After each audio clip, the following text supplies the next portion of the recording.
High, IT mini blog নিয়ে তোমাদের কাছে আবার চলে এসেছি, তোমাদের প্রিয় দোলাস ফ্যামিলি।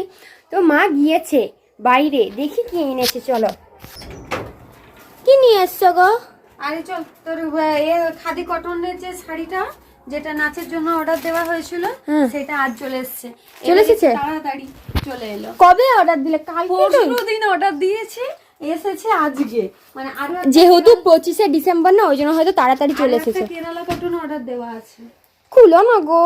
দাঁড়াও, এই দুষ্টু সর, এই দুষ্টু। হ্যাঁ, পরশুদিন দিলাম অর্ডার, আজকে চলে এলো। দেখো এই তো, পাশে খোলা আছে, এই পাশে। কেন আবার বেকার কাঁচি দিয়ে কাটতে যাচ্ছ? কাটতে হবে।